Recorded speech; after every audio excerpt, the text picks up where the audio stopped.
জালেমদের শিকড় কাটা হয়েছে, কেটেছে কে কেটেছে নেই জানা।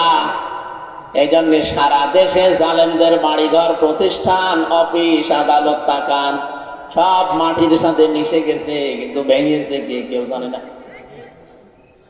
আপনি কুষ্টিয়ায় হানিফের বাড়ির কাছে যান, পায়খানার প্যান পর্যন্ত মানুষ খুলে নিয়ে চলে গেছে, তো নিয়েছে কে কেউ জানে না। সারা দেশে অবস্থা একই। এখান থেকে আপনি কি নিতে পারেন? এই সাভারের ইউনিয়নের চৌকিদার থেকে শুরু করে সংসদ পর্যন্ত আপনি তাকাবেন, জালেমদের কিন্তু স্তরে স্তরে লোক সব সেট করা ছিল। এখন আছে? এখন কেউ পরিচয় দেওয়ার মতো সাহস আছে?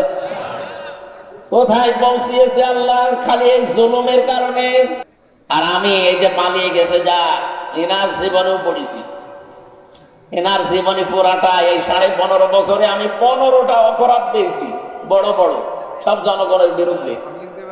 ও যদি 14টা করে ইতিহাস হয়ে থাকতে পারে, ইনি এক কাটি বেশি, 15টা, ইনি আর ইতিহাস হয়ে যাবে।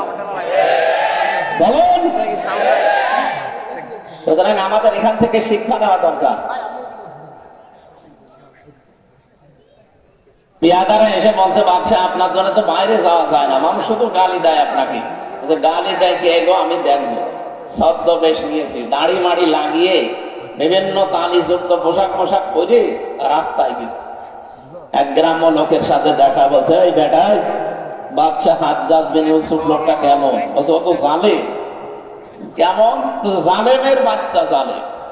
বলছে, আমার আর জিজ্ঞাসা করার দরকার নেই, যেই বলি আর এক কাঠি বাড়িয়ে বলি। রেগে গেছি, যাই আমারে চিনিস না? আমি সে হাজ্জাজ বিন ইউসুফ। চিন্তা করছে আমার তো মাথা থাকবে না। ডাক দিয়ে বলে, বাদশা আপনি আমার চেনেন না? আমি এই গ্রামের ওই লোক যার মাসে 2 দিন মাথা খারাপ হয়, আজকে তার পয়লা দিন। ও তুই পাগল? আরে ধরলাম পাগল বলে ওই দিন বেশি গিয়েছে, তাছাড়া মাথার কথা ছিল। আমরা এই 15.5 বছর পাগল বলে গেছি। এক কথা বলেন না কেন? হয়তো আমাদের অবস্থা ডক্টর শফিকুল ইসলাম মাসুদের মতো হতো, আমাদের অবস্থা দেলাওয়ারের মতো হতো। আমরা পাগল বলে বেশি আছি। এই জন্য পৃথিবীতে জালেম যারা সামনাসামনি হয়তো তাদের প্রশংসা মানুষ করতে পারে, দিন গত হয়ে গেলে এই মানুষগুলোর যে কত বদনাম, এই বাস্তব এখন আল্লাহ দেখিয়েছেন। সূরা নমল 19 নম্বর পারার 20 নম্বর পৃষ্ঠার 7 নম্বর লাইনের 52 নম্বর আয়াত এটা পাবেন আপনি। আমার তো আয়াতটা পড়ার পরে মনে হয় বাংলাদেশ দেখে দেখে আল্লাহ যেন এই আয়াত নাযিল করেছে। এত আওয়াজ কানে আসে, আমার আওয়াজ করবে না ভাই। ফাতিলকা বুয়ুতুহুম খাবিয়াতাম বিমা যালামু। আল্লাহ যেন এই আঙ্গুল দিয়ে ভাবে দেখিয়েছেন, যদিও বাংলাদেশের নাম এই জায়গায় নেই। এটা লোক নবী আলাইহিস সালামের জামানায় তার উম্মতদেরকে ঘিরে নাযিল করা আয়াত।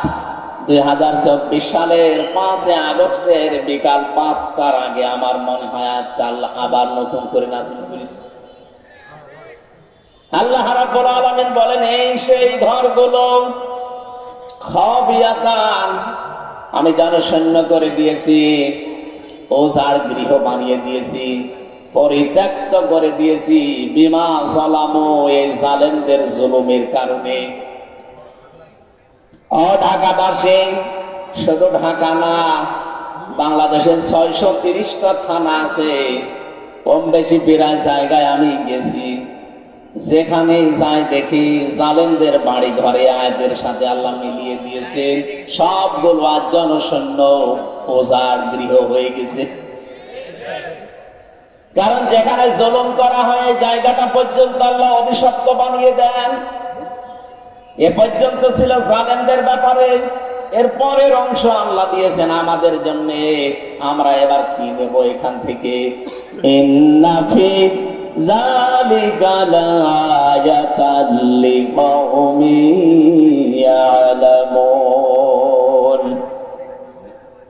এখানে লামে তাকিদ আছে, যারা আরবি গ্রামার জানে তারা টের পাচ্ছেন আয়াতটা কত কঠিন। এই নামেন ভাই, নামেন, আপনি এখানে এসে বলেন তো দেখি, আমার কানের কাছে আর একটু জোরে বলুন। আসুন, যেভাবে দাঁড়িয়ে আছেন বসে আছেন শোনা তো যাচ্ছে নাকি? কথাগুলো শোনেন আগে। কি দেখতে এসেছেন আপনি?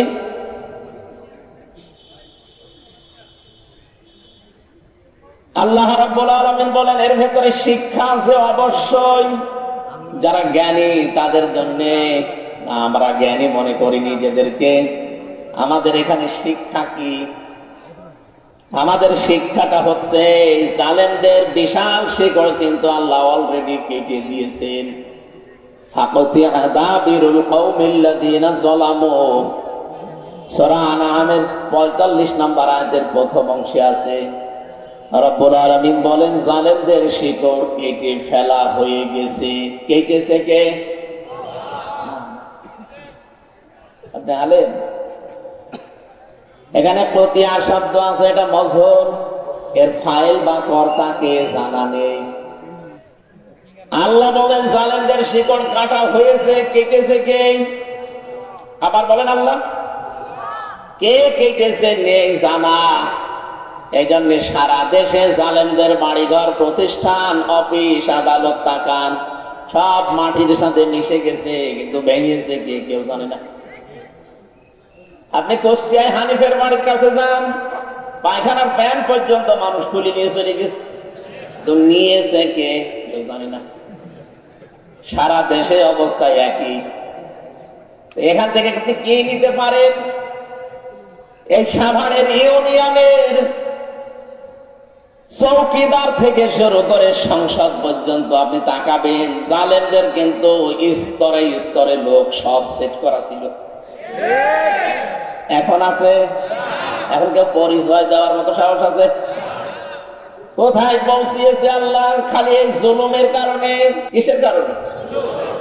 আল্লাহ এখান থেকে আমাদেরকে যেন বারবার তাকিয়ে আছে, দুই জায়গায় তাকিদ আছে, ইন্না একটা, লা একটা। আল্লাহ বলেন আমি তাকিদ দিয়ে বলছি, ভালো করে শোনো, অবশ্যই এর ভেতরে শিক্ষা আছে। যারা জ্ঞানী দাবি করো তাদের জন্য। জালেমদের এত বড় শিকড় যদি কেটে আমি নির্বংশ করে দিতে পারি, আজ পৃথিবীতে আবার যারা তোমরা চেয়ারে বসবে তারাও যেন যদি জুলুম করে তাদের বাড়ি ঘরও কিন্তু শ্মশান হয়ে যাবে। যেন আমাদের উচিত আমরা অতীত থেকে জালেমদের জীবন থেকে যেন শিক্ষা নেই। সামনে যারা আসবেন, যে আসবেন জনগণের মালিক না, জনগণের সেবক হবে। কথা বলে না কেন? আমরা এরকম সেবকই দেখতে চাই, মালিক দেখতে চাই না। সুবহানাল্লাহ, আলহামদুলিল্লাহ, লা ইলাহা ইল্লাল্লাহ। সুবহানাল্লাহ, আলহামদুলিল্লাহ, লা ইলাহা ইল্লাল্লাহ, লা ইলাহা ইল্লাল্লাহ, মুহাম্মাদুর রাসূলুল্লাহ। সাভার বাসে যে কথাটা বলছিলাম, যতগুলো মানুষের নাম আপনারা দিয়েছেন, আমরা চাই এদের সম্মান মর্যাদা এ দুনিয়া শুধু না, মরণের পরও যেন আল্লাহ জান্নাত পর্যন্ত টিকিয়ে রাখেন। বলেন আমিন। কয়টা জিনিস লাগবে জানো? দুইটা। একটা ঈমান লাগবে নির্ভেজাল, যে ঈমানের ভেতরে শিরিক থাকলে চলবে না। এই জন্য আমরা যারা এখানে সম্মান বাড়াতে চাই দুনিয়া আখিরাতে, এমন ঈমান আনা লাগবে, এমন ঈমানের দাবি করা লাগবে যে ঈমানে শিরিক নেই। আল্লাহ যেন তৌফিক দেন। বলেন আমিন। আমি এক কথায় জবাব দিচ্ছি, এদিকে তাকান ভাই। এমন এমন বাক্য বাংলা ইংরেজিতে পড়েননি, এক কথায়, এটা এক কথায়। আল্লাহ যেটা পারে ওইটা অন্য কেউ পারে, এই বিশ্বাস যদি কেউ করে, আপনি শিরিক করলেন। শিরিক যে করে সে মুশরিক। মুশরিক মারা গেলে বিনা হিসাবে বিনা বিচারে জাহান্নাম। আর ফতোয়া লাগবে নতুন করে। সুতরাং আমাদের সতর্ক থাকা লাগবে। যাদের ঈমান আছে, বেঈমান যারা ওদের কথা বাদ দিলাম, ঈমান যাদের আছে তারা যেন শিরক না করি। আবার এক কথায় বলছি, আল্লাহ যেটা পারে ওইটা অন্য কেউ পারে, এই বিশ্বাস করার নাম কি? সন্তান দিতে পারে কে বলেন তো? কোন বাবা পারে? কোন পীর সাহেব? অনেকে এই যে বিভিন্ন সময় দেখে বলে হুজুর আপেল পুড়িয়ে দিই, আমার বারবার মেয়ে হয় যেন ছেলে হয়। আরে ভাই, আপেল পড়ে যদি ছেলে হইতো তো আমার 3 মেয়ে, আমি আগে খাওয়াতাম না। কোথায় পেয়েছে এসব আপেল পড়া? সুতরাং এই কাজ করতে গিয়ে অনেকে ঈমান হারিয়ে ফেলছে বিভিন্ন ভণ্ড পীরের কাছে গিয়ে। কোন বাবা, কোন মাজার, কোন জিন্দা পীর, কোন মরা পীর পারবে না। সন্তান দিতে পারবে কে? এবার দ্বিতীয় পয়েন্টটা বলি, এটা ক্লাস চলছে, বলবো দ্বিতীয়টা।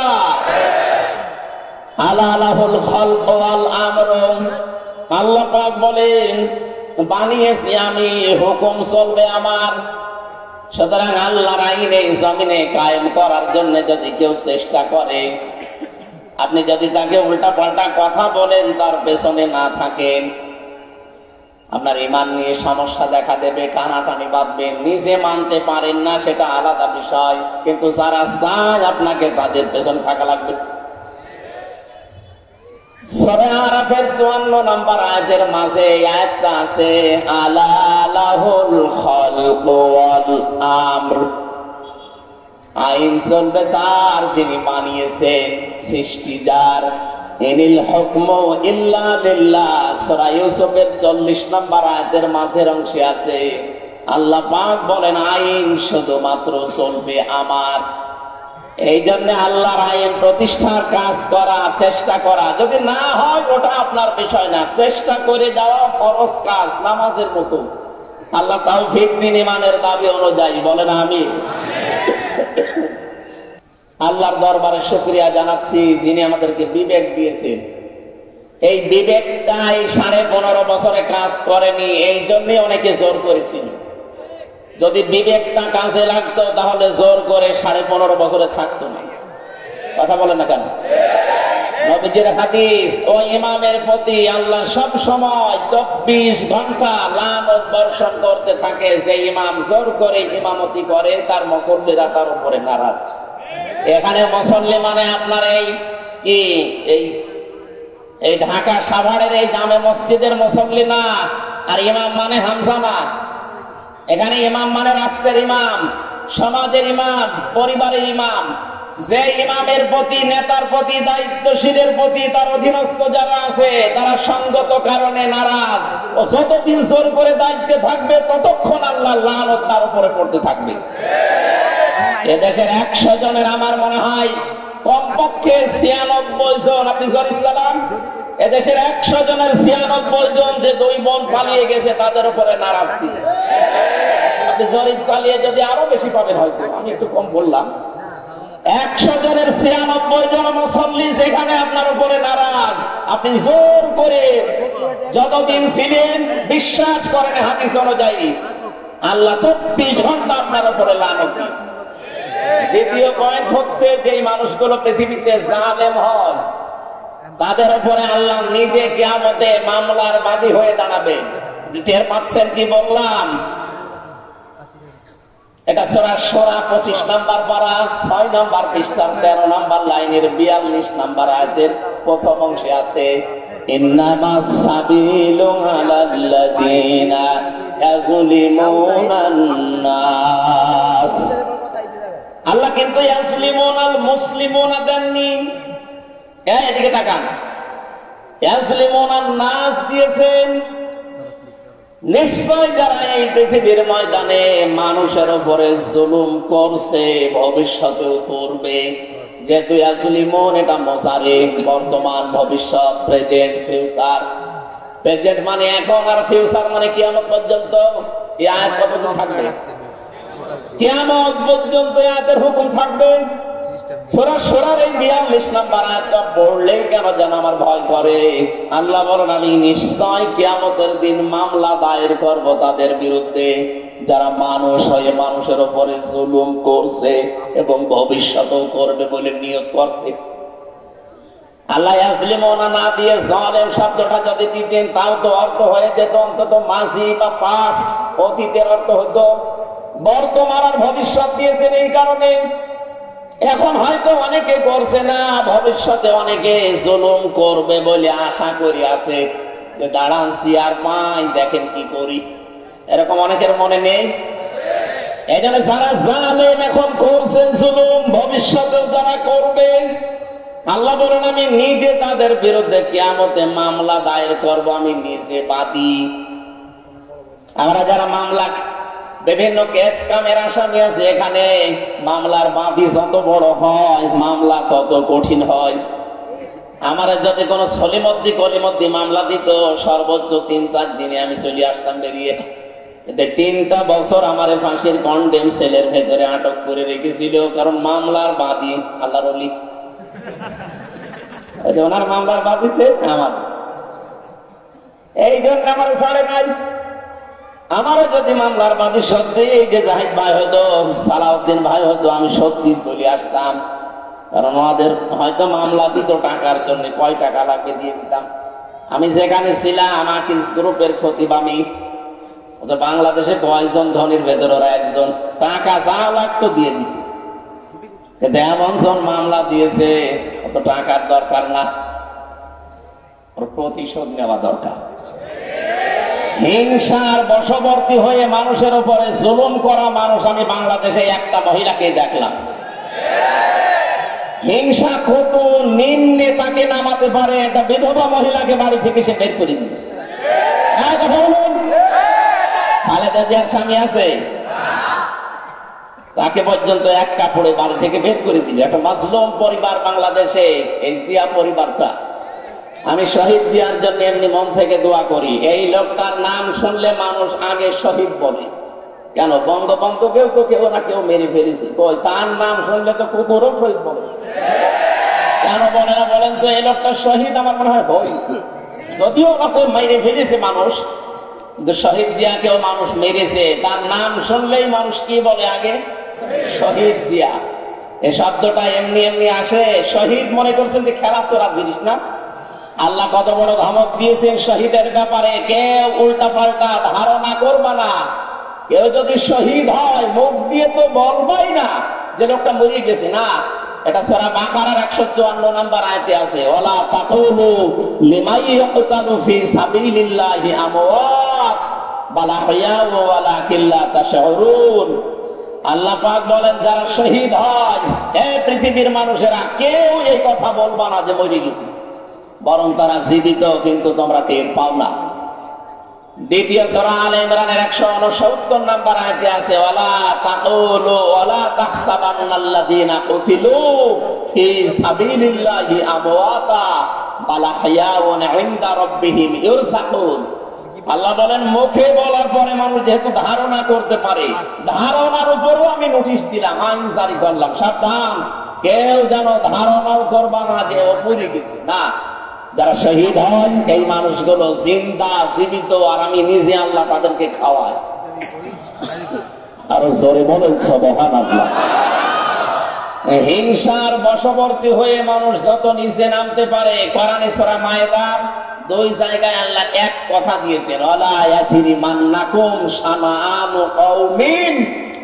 তোমরা হিংসার বশবর্তী হয়ে, রাগের বশবর্তী হয়ে কোন ব্যক্তি, পরিবার, সমাজ, রাষ্ট্র, দল, গোষ্ঠী, তাদের উপরে যেন এমন কোন কাজ করবা না যে পরে আফসোস করা লাগে। আর 15.5 বছরে যাই করেছেন জনগণের উপরে, 14 দল বাদ দিয়ে আমরা যা আছি সব মাজলুম না? কথা বলেন। যারা এই জুলুম করেছেন তাদের এখন রাতে ঘুম হওয়ার কথা। উনি এখন ওই দেশ থেকে চলে আসতে চাই, বলে আমি অঘোষিত জেলখানায় আছি, আমি আর এখানে থাকবো না, আমি চলে যাব। আসেন, 275টা মামলা আপনার নামে, আপনি কি এমনি এমনি এসে আবার থেকে যাবেন? একটা বিনা কারণে মিথ্যা মামলা দিয়ে বিধবা মহিলাকে আপনি 6 বছর জেল খাটালেন, আর আপনার একেবারে সব লিগাল মামলা 275টা, আরো হবে। আমার মিথ্যা মামলা দিয়ে যদি 3 বছর রাখতে পারে, আপনার 275টা মামলা এক একটা যদি 3 বছর করে হয়, কবরে চলে যাবেন, আবার উঠবেন, আবার যাবেন, সাজা শেষ হবে না যা করেছে। এই জন্য আমরা যেন হিংসার বশবর্তী হয়ে, রাগের বশবর্তী হয়ে কোন ব্যক্তি, কোন গোষ্ঠী, কোন দল, কোন পরিবার কারো উপরে যেন এমন কোন কাজ না করে যে পরে আবার কিয়ামত পর্যন্ত আফসোস করা লাগে। আল্লাহ আগেই প্রশ্নপত্র ফাঁস করে দিলেন, এরপরও যদি কেউ সাবধান না হয় সেটা তার কপালের দোষ। আল্লাহ আমাদেরকে বেঁচে থাকার তৌফিক দিন, বলেন আমিন। এই জন্য জালেম যারা, এরা আল্লাহর মামলার আসামি। আমি ওনাকে উদ্দেশ্য করে বলছি এই কারণে, এই 15.5 বছরে যারা জুলুম করেছেন, যাদের কারণে মানুষ ঘরে থাকতে পারে নাই, মিথ্যা মামলা দিয়ে, মিথ্যা সাক্ষী দিয়ে বছরের পর বছর অন্ধ প্রকোষ্ঠে রেখে দিয়েছে। শুধু এতটুকু না, গম করেছেন, খুন করেছেন, আয়না ঘরে রেখেছে। আমারও মিনি আয়না ঘরে 10 দিন রেখেছিলেন। বেদটাই আমার নেয়নি, আমার ছোটটাই নিয়েছিল। আমি দেখেছি মানুষের উপরে কি অত্যাচার করে ওখানে, তাহলে বড়টাই কি করেছে। সুতরাং এই সমস্ত কাজগুলো যারা করেছেন, এখন যদি মনে করেন আস্তাগফিরুল্লাহ পড়ে দিলাম, আমার সব মাফ হয়ে গেল, না, এইটার নাম তাওবা না। অপরাধ যার কাছে, স্বীকার করবেন তার কাছে। এক কথা বলে না কেন? সুতরাং এই 15.5 বছরে যার কাছে অপরাধ করেছেন, আপনি যদি মাফ পেতে চান, যদি ধরা না খেতে চান কিয়ামতে, তাহলে যার অপরাধ করেছেন তার কাছে আগে স্বীকার করবেন আর তার ক্ষতিপূরণ দিয়ে দেবেন। আমি জেলখানায় বসে পেয়েছিলাম, মানে আমার মাঝে মাঝে কন্টেম সাইটের ভেতরে আমার কাছে এসে বলতো, হুজুর আমি এই যে নির্বাচনে এর আগে যেটা বাইরে ছিলাম, যে রাতের ভোট দিনে হয়ে গেল না, আমার রাত 12টার পর থেকে আমার যা লোকজন আছে, আমি আল্লাহ রাস্তায় ভোট কাটা আরম্ভ করলাম। ফজর পর্যন্ত এই কাজ করলাম, বাক্স ভর্তি করে পাঠিয়ে দিলাম। এবার ফজরের আজান দিল, আমি গোসল করলাম, ওযু করে 2 রাকাত শুকরিয়ার নামাজ পড়লাম, তওবার নামাজ। 2 রাকাত তওবার নামাজ পড়ে বললাম যে আস্তাগফিরুল্লাহ। আমার এই তওবা কি হয়েছে? কিসের তওবা আপনার? আপনি কি আল্লাহর কাছে দোষ করেছেন যে আপনি আস্তাগফিরুল্লাহ পড়েন? আপনি দোষ করেছেন হামজার কাছে। এই কথা বলেন না কেন? একটা এমপি বানাতে 3.5 থেকে 4 লাখ হামজা লাগে, হামজার বউ লাগে। আপনি তাদের সব ভোট নিজে দিয়ে এখন পড়ছেন আস্তাগফিরুল্লাহ। আপনি আল্লাহর কাছে দোষ করলে মাপ পেতেন, দোষ করেছেন হামজার কাছে আর হামজার বউর কাছে। এই কথা বলেন না কেন?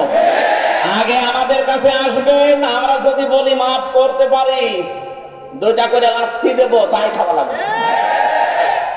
যদি বলি না 2টা লাথি হবে না, আরো কিছু দেওয়া লাগবে, তাই আপনাকে দেওয়া লাগবে। কিন্তু দুঃখের বিষয়, আরো পরিতাপের বিষয়, আরো ভয়ঙ্কর বিষয়, আপনি মাপ চাবেন কি করে? আপনি তো 8 বছর জেল আপনার, আপনি 8 বছর পরে বের হয়ে দেখবেন অনেক হামজার বউ মারা গেছে, আপনি তাদের কাছে মাপ চাবেন কি করে? এক কথা বলেন না কেন? এইরকম পাগলামি যেন আর কেউ সামনে না করি। কোন জালেমাকে টিকিয়ে রাখতে আপনি নিজের জীবনটা জাহান্নামের আসামি বানিয়ে ফেললেন। আপনি টের পাচ্ছেন আল্লাহর মামলার আসামি আপনি। এদেশে 1628টা চেয়ার ছিল, মেন চেয়ার। যারা দায়িত্বে ছিলেন কম বেশি সবগুলো হয় জালেম, নয় জালেমের দোষক। আর এরা সব মামলার আসামি কার? হামজা যদি আপনাকে মামলা নাও দেয়, আপনি কিন্তু অলরেডি আল্লাহর মামলার আসামি। এখানে সাবধান থাকা লাগবে। আমি যে 2টা পয়েন্ট বললাম, একটা জুলুমের জন্য, আর একটা ইমামতি করবে কিন্তু মুসল্লিরা তার উপরে সঙ্গত কারণে নারাজ, তার উপরে আল্লাহ 24 ঘন্টা লানত দিতে আছে। এরকম কোন কাজ আমাদের দ্বারা সামনে যেন না হয়। আল্লাহ আমাদেরকে তৌফিক দিন বেঁচে থাকার, বলেন আমিন। এটা রজব মাস, আজকে 26 তারিখ। এই রাতেই বিশ্ব নবীকে আল্লাহ নিয়েছিলেন এই ধুলির ধরা থেকে। তার আরশ মহল্লায় বিভিন্ন নিদর্শন দেখিয়েছেন। একাধারে 27 বছর। কয় বছর? 27টা বছর তাকে মাত্র 14টা জিনিস শিখিয়েছিলেন। কেন? 13টা বছর তিনি নবুয়ত পাওয়ার পরে জুলুম, অত্যাচার, নির্যাতনের শিকার হলেন। তার চাচাটা গেল মারা, স্ত্রী গেল মারা। এটা দুঃখের বছর বলা হয়। রব্বুল আলামিন বলেন, হে নবী, আপনাকে আমি সামনে একটা রাষ্ট্রের দায়িত্ব দেব এবং রাষ্ট্রকে কল্যাণময় রাষ্ট্র করতে হলে কি করা লাগবে আপনাকে আমি নিজে হাতে কলমে আমার ল্যাবরেটরিতে গবেষণাগারে বসিয়ে আপনাকে আমি শিখাবো। বিশ্বনবী মুহাম্মদ রাসূলুল্লাহকে আল্লাহ নিয়ে গেলেন লিনুরিয়াহু মিন আয়াতিনা ইন্নাহু হুয়াস সামিউল আলিম।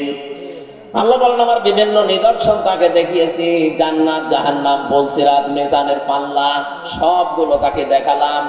এখান থেকে একটা তথ্য আমি বের করেছি, এদিকে তাকান। আপনারা হয়তো চিন্তা ভাবনা করলে আপনার জ্ঞানেও আসবে। মিজানের মানে কি বলেন তো? দাড়ি পাল্লা। অনেকে মনে করে যে দাড়ি পাল্লা, মিজানের পাল্লা মানে দাড়ি পাল্লা না। মিজান মানে মানদণ্ড।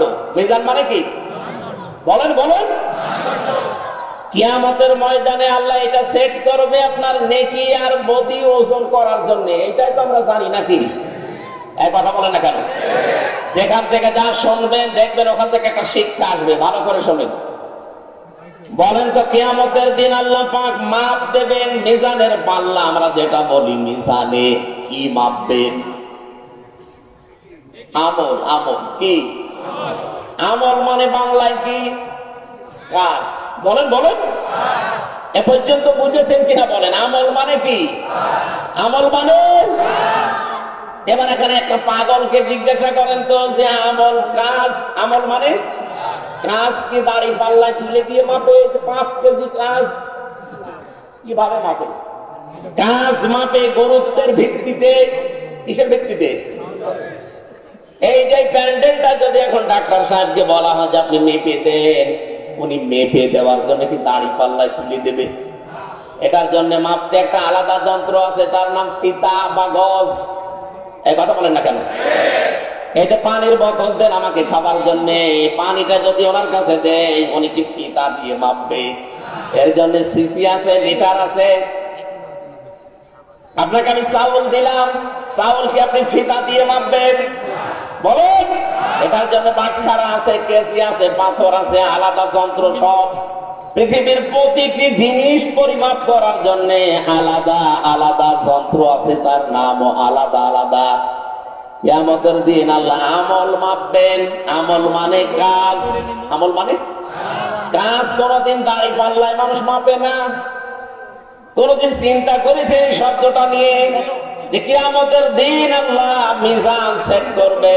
আর নবীকে আল্লাহ মিজান দেখিয়েছিলেন। কাজ কোনদিন মানুষ দাড়ি পাল্লা দিয়ে, সিসি দিয়ে, স্ক্যান দিয়ে, পাথর দিয়ে, কেসি দিয়ে মাপে না। কাজ মাপতে হলে লাগে গুরুত্ব। কি লাগে? গুরুত্বের ভিত্তিতে কাজটা করা লাগে। এটা মাপতে হয় গুরুত্ব দিয়ে। তাহলে গুরুত্বের দিক থেকে আপনার জীবনে সেই কাজগুলো আল্লাহ আগে দিয়েছেন, ওই কাজগুলো আপনি আগে করবেন। গুরুত্বের ভিত্তিতে কাজ আগে না করে কম গুরুত্বপূর্ণ কাজ যেগুলো, ওগুলো যদি আগে করেন, জীবনও কোন জিনিস আপনি টেকাতে পারবেন না। এই যে মঞ্চটা, এর আসল গুরুত্বপূর্ণ জিনিস হচ্ছে সামিয়ানার খুঁটি। এই কথা বলছেন এখানে? সামিয়ানার খুঁটি না থাকলে মঞ্চ টিকবে, আর কেউ মঞ্চ বলবে। কিন্তু এখানে গুরুত্বহীন কিছু জিনিস আছে। এই যে কার্পেট পাড়া, এই যে মাইক দেওয়া আছে, টেবিল দেওয়া আছে, এই যে বোতল দেওয়া আছে, বলেন তো এগুলো না থাকলে মানুষ বলবে না যেটা মঞ্চ। তাহলে এখানে গুরুত্বপূর্ণ এবং গুরুত্বহীন দুইটা জিনিস পেয়েছি। একটা সামিয়ানা আর খুঁটি আসল, আর বাকি গুলো যা আছে এগুলো অত গুরুত্বপূর্ণ না। এই জন্য জীবনে যত ইবাদত আল্লাহ আমাদের করার জন্য নির্দেশ দিয়েছেন, প্রতিটি ইবাদতে দেখবেন গুরুত্বপূর্ণ কিছু জিনিস আলাদা করা আছে আর গুরুত্বহীন কিছু জিনিস আলাদা করা আছে। নামাজে ফরজ কয়টা? 17টা। আপনি বানাচ্ছেন নতুন করে 4টা। নামাজে ফরজ কয়টা? বাইরের 7টা, ভেতরে 6টা, সব মিলে কয়টা? বলেন তো। এই যে বাইরে আর ভেতরে 13টা ফরজ। বাইরে বেশি না ভেতরে বেশি? এলাকার মানুষকে নামাজ কালাম পড়ে না নাকি? বাইরে বেশি না ভেতরে বেশি? বাইরে। বাইরে বেশি কোনটা? শরীর পাক। কি পাক? শরীর পাক না হলে নামাজ হবে? বলেন। শরীর পাক বলতে কি বোঝেন? এই শরীর পাক করতে হলে শুধু গোসল করলে আর ওযু করলে শরীর পাক হয়ে যায়? নবীজি জানিয়েছে এই শব্দের ব্যাখ্যায় তামাম দুনিয়া যত মুসলিম আছে সবাই কিন্তু একটা শরীরের মতো। এই হাদিস শোনেন না কোনদিন? তামাম দুনিয়ার সব মুসলিম আমার উম্মত যারা দাবি করে তারা কিসের মতো? আমার এই চোখে যদি ব্যথা হয় হাতে টের পাবে, হাতে ব্যথা হলে চোখে টের পাবে, পাবে না?